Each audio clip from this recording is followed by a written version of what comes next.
इस वीडियो में हम आरसीबी की बात करने हैं। आरसीबी यानी रॉयल चैलेंजर्स बेंगलोर जो पिछले 17 सालों से अपनी फैंस को इंतजार करा रहे हैं सिर्फ एक ट्रॉफी जीतने का। आरसीबी के फैंस इतने लॉयल हैं कि वो आरसीबी का साथ छोड़ना ही नहीं चाहते हैं। हर हाल में आरसीबी के साथ है, हार में भी आरसीबी के साथ और जीत में भी आरसीबी के साथ। तो क्या आईपीएल 2025 में आरसीबी अपनी फैंस को ये गिफ्ट देने वाले हैं? क्या आईपीएल 2025 में आरसीबी चैंपियन बनने वाली है? क्योंकि ये आरसीबी के स्क्वाड के तहत तय होगा। क्या आरसीबी इतनी मजबूत स्क्वाड बना पाई है जो आईपीएल में सभी टीमों को धूल चटा सके? तो दोस्तों, आरसीबी ने कुल 22 खिलाड़ियों का स्क्वाड तैयार किया है। आरसीबी ने कुछ खिलाड़ियों को पहले रिटेन कर लिया था, उनके बाद मेगा ऑक्शन में आरसीबी ने कुछ खिलाड़ियों को बहुत ही भारी रकम में खरीदकर अपनी स्क्वाड में शामिल किया है और आरसीबी का स्क्वाड एक बैलेंस स्क्वाड लग रहा है।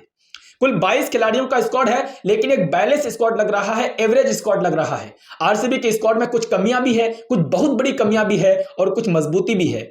आरसीबी हमेशा से ही अपनी बल्लेबाजी लाइनअप में ध्यान देती आई है और इस बार भी आरसीबी की बल्लेबाजी लाइनअप काफी कमाल है, काफी बवाल है। आरसीबी की बल्लेबाजी लाइनअप टॉप ऑर्डर से लेकर मिडिल ऑर्डर तक काफी विस्फोटक है। आरसीबी 200-250 रन आसानी से बना सकती है, कुछ इस प्रकार से अपनी स्क्वाड तैयार किए हैं। लेकिन आरसीबी स्पिन गेंदबाजी लाइनअप में काफी ज्यादा कमजोर है, इस बात का कोई भी संदेह नहीं, क्योंकि आरसीबी ने कोई भी बड़ा स्पिन गेंदबाज नहीं खरीदा है।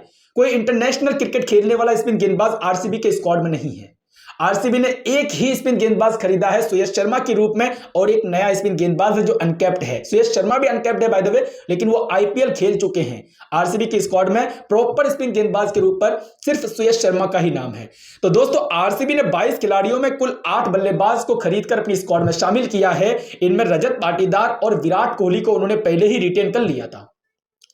विराट कोहली जो आरसीबी का ब्रांड वैल्यू है, विराट कोहली की वजह से आरसीबी के फैन फॉलोइंग इतने ज्यादा है और विराट कोहली की वजह से ही आरसीबी को लोग इतना ज्यादा पसंद करते हैं। यकीनन विराट कोहली के बिना आरसीबी कुछ नहीं है और इस साल भी आरसीबी के पूरे स्क्वाड में अगर देखा जाए तो विराट कोहली सिर्फ आपको दिखाई देंगे। विराट कोहली के अलावा कोई भी इतना बड़ा नाम नहीं है जो आरसीबी के स्क्वाड में आप ये विश्वास के साथ कह सके कि ये खिलाड़ी पूरे सीजन में हमको रन बना करके देगा। दोस्तों, विराट कोहली के साथ रजत पाटीदार है, उनके अलावा इंग्लैंड के इस समय के टी20 के कप्तान लियम लिविंगस्टन को भी उन्होंने खरीदकर अपनी स्क्वाड में शामिल किया है, और फिलिप साल्ट इंग्लैंड के विकेटकीपर बल्लेबाज जिन्होंने पिछले साल आईपीएल 2024 में कोलकाता नाइट राइडर्स के लिए लाजवाब बल्लेबाजी किया था। फिलिप साल्ट ओपनिंग करते हैं और विस्फोटक बल्लेबाजी करते हैं, और ओपनिंग करते हुए टीम को बहुत ही विस्फोटक शुरुआत देते हैं। तो आरसीबी ने विकेटकीपर के तौर पर फिलिप साल्ट को खरीद करके एक बहुत ही बेहतरीन बाय जरूर किया है। उनके अलावा बैकअप विकेटकीपर के तौर पर जितेश शर्मा को भी उन्होंने खरीदा है, भारतीय विकेटकीपर बल्लेबाज, और मुंबई इंडियंस से रिलीज किए जाने के बाद टिम डेविड को भी उन्होंने खरीदकर अपनी स्क्वाड में शामिल किया है लोअर ऑर्डर में खेलने के लिए। टिम डेविड बहुत ही शानदार बल्लेबाज है जो ऑस्ट्रेलिया से आते हैं और लंबे लंबे शॉट लगाने के लिए जाने जाते हैं। उनके अलावा बैकअप बल्लेबाज के तौर पर देवदत्त पडिक्कल और स्वास्तिक चिकारा को उन्होंने खरीदकर अपनी स्क्वाड में रखा है बैकअप के तौर पर। तो ये कुल 8 प्रॉपर बल्लेबाज थे उनकी टीम में जो काफी ज्यादा मजबूती देते हैं प्लेइंग 11 को और बड़े बड़े स्कोर बनाने के लिए भी जाने जाते हैं। वहीं अगर बात करें ऑलराउंडर्स की, तो आरसीबी ने कुल 6 ऑलराउंडर्स को खरीदकर अपनी टीम में शामिल किया आईपीएल 2025 के लिए। इनमें कृणाल पांड्या को आरसीबी ने खरीदकर अपनी स्क्वाड में शामिल किया है, जो अच्छे ऑलराउंडर हैं, स्पिन गेंदबाजी करते हैं और साथ ही में लाजवाब बल्लेबाजी भी करते हैं, बाएं हाथ के बल्लेबाज हैं। उनके अलावा स्वप्निल सिंह और रोमारियो शेफर्ड को भी उन्होंने खरीदकर अपनी स्क्वाड में शामिल किया है। मनोज भंडागे, जैक बेथल और मोहित राठी, ये कुल 6 ऑलराउंडर्स हैं जिनको आरसीबी ने अपनी स्क्वाड में शामिल किया आईपीएल 2025 के लिए। वहीं अगर बात करें दोस्तों बल्लेबाजी की, तो बल्लेबाजी कमाल है, इसमें कोई डाउट नहीं है, कोई संदेह नहीं है। हर किसी को यह लगेगा कि आरसीबी ने बल्लेबाजी लाइनअप काफी मजबूत बनाया है। बात आती है यहां पर गेंदबाजों की, तो आरसीबी ने तेज गेंदबाजी लाइनअप में कुल 6 तेज गेंदबाज को खरीदा है जो काफी मजबूत हैं, काफी बड़े बड़े नाम हैं। तेज गेंदबाजी लाइनअप में आरसीबी की इस साल कोई कमजोरी नहीं है। उन्होंने सिराज को जाने दिया, लेकिन सिराज के बदले उन्होंने भुवनेश्वर कुमार को अपनी स्क्वाड में शामिल किया है, जो कि आईपीएल के शुरुआती ओवर में काफी ज्यादा विकेट चटकाने के लिए जाने जाते हैं। भुवनेश्वर कुमार के नाम आईपीएल में पावर प्ले में सबसे ज्यादा विकेट है, बाय द वे आपको बता दें। तो जोश हेजलवुड के साथ भुवनेश्वर कुमार हमें आरसीबी के लिए इस साल बॉलिंग करते हुए दिखाई देंगे। उनके अलावा यश दयाल को भी उन्होंने पहले ही रिटेन कर लिया था। तो ये 3 गेंदबाज जो आरसीबी के लिए लगातार खेलेंगे, और बैकअप तेज गेंदबाज के तौर पर रसिकदार और नुआन थुसारा जो कि श्रीलंका से आते हैं, उनके अलावा लिंगू इंगीडी को भी उन्होंने खरीदकर बैकअप के तौर पर अपनी स्क्वाड में रखा है। तो तेज गेंदबाजी में आरसीबी की कोई कमी नहीं दिखाई देती है। स्पिन गेंदबाजी डिपार्टमेंट में आरसीबी यहां पर कमजोर है।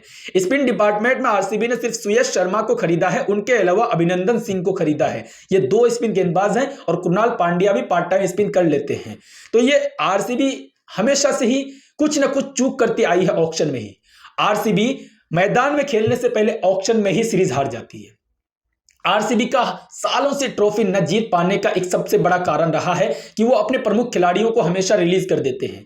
आरसीबी के लिए जिन्होंने पिछले साल सबसे बेहतरीन खेल दिखाया था, विल जैक्स, उनको उन्होंने जाने दिया मुंबई इंडियंस के पास। विल जैक्स को वो खरीद सकते थे, आरटीएम भी यूज कर सकते थे, लेकिन उनको जाने दिया। उन्होंने कहा कि भाई हमको आपकी जरूरत नहीं है, जबकि उन्होंने आरसीबी के लिए सबसे बेहतरीन क्रिकेट खेला था।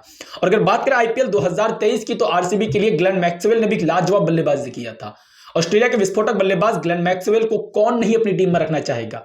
आरसीबी ने उनको भी पंजाब के पास जाने दिया, अपने पास नहीं रखा। तो कहीं ना कहीं आरसीबी कुछ तो चूक कर गई है। आरसीबी के पास कोई भी भारतीय मिडिल ऑर्डर के बल्लेबाज नहीं है। रजत पाटीदार और विराट कोहली के अलावा आपको कोई ऐसा नाम नहीं दिखाई देगा जो मिडिल ऑर्डर में बेहतरीन बल्लेबाजी कर सके। By the way RCB KL Rahul, Shreyas Iyer के पीछे भी जा सकती थी। ईशान किशन थे मौजूद वहां पर, उनके अलावा नीतीश राणा मौजूद थे। कई सारे ऐसे भारतीय बल्लेबाज थे जिनके पीछे आरसीबी जा सकती थी, लेकिन आरसीबी को यह पसंद नहीं था। आरसीबी ने यही स्क्वाड तैयार किया। फिर से एक बार अपने फैंस को क्या ये खुशी दे पाएंगे आईपीएल 2025 में आरसीबी?